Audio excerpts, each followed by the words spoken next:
सोमवार यानी 1 जुलाई से भारत में नए आपराधिक कानून लागू हो गए हैं और इसी के साथ ही ब्रिटिश काल के आपराधिक कानून खत्म हो गए। भारतीय न्याय संहिता यानी BNS ने 163 साल पुराने भारतीय दंड संहिता यानी IPC की जगह ले ली।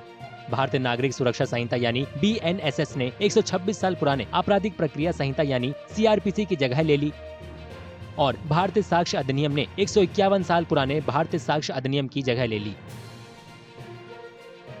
सरकार ने भारतीयों द्वारा भारतीयों के लिए इन कानूनों की वकालत करते हुए जल्द से जल्द न्याय देने का वादा किया है, लेकिन इन कानूनों ने नई बहस छेड़ दी है।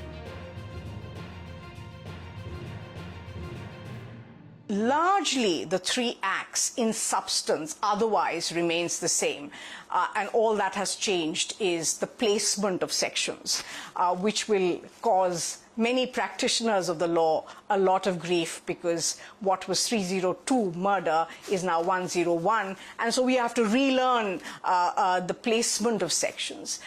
There has been amalgamation of many sections, so in many respects this is just a cut and paste job.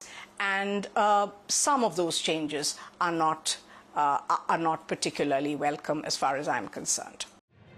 नए आपराधिक कानूनों में भगौड़े अपराधियों की गैर मौजूदगी में भी मुकदमा चलाने का प्रोविजन है।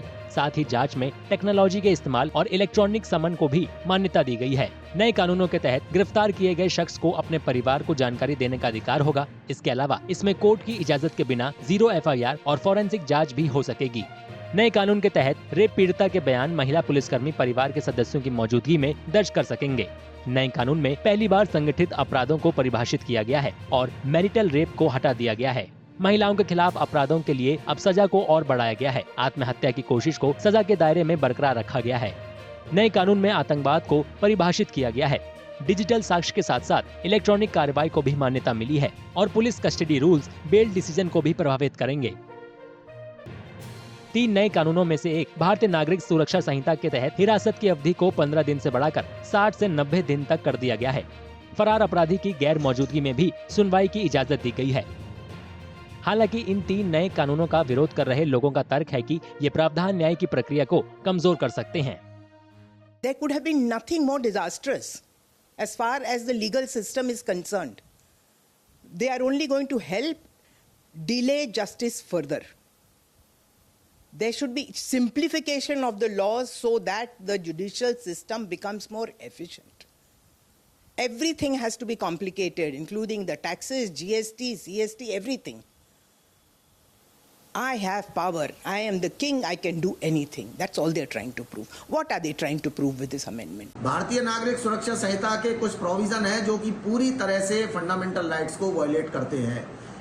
187 सबसेक्शन 2 और 3 है जो BNSS का, वो रिमांड के बारे में बताता है कि अब नए कानून में पुलिस 3 दिन का रिमांड मान लीजिए लेती है पहले, उसके बाद एक्यूज्ड को जुडिशियल कस्टडी भेज दिया जाएगा, उसके बाद फिर वह और रिमांड ले सकती है और ये प्रोसेस इन टोटल 30 डेज का हो सकता है रिमांड का। और इस रिमांड को 60 डेज, जैसा कि ऑफेंस है, मान लीजिए मजिस्ट्रेट ट्रायल है तो 60 डेज के अंदर चार्जशीट फाइल करना होता है, या सेशन केस है उसमें 90 डेज के अंदर चार्जशीट फाइल करना होता है, तो विद इन 60 डेज और 90 डेज में ये रिमांड कभी भी ले सकती है।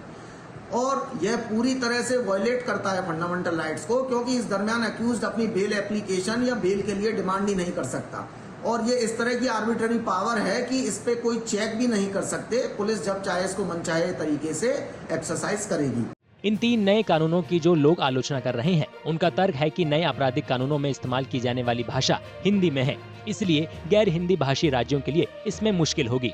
तमिलनाडु, पश्चिम बंगाल और कर्नाटक जैसे राज्यों ने नए कानूनों के लागू होने को रोकने के लिए केंद्र को पत्र लिखा है।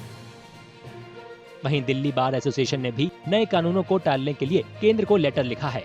सोमवार से लागू हुए इन 3 नए आपराधिक कानूनों को लेकर लोगों की राय अलग अलग है। कोई इन्हें नागरिकों के अधिकारों का हनन बता रहा है, तो कोई इन कानूनों को न्याय प्रणाली में बड़ा सुधार बता रहा है। अगर आप ये वीडियो YouTube पर देख रहे हैं तो हमारे चैनल को सब्सक्राइब करें और बेल आइकन को दबाना ना भूलें। अगर आप Facebook पर ये वीडियो देख रहे हैं तो हमारे पेज को लाइक करें।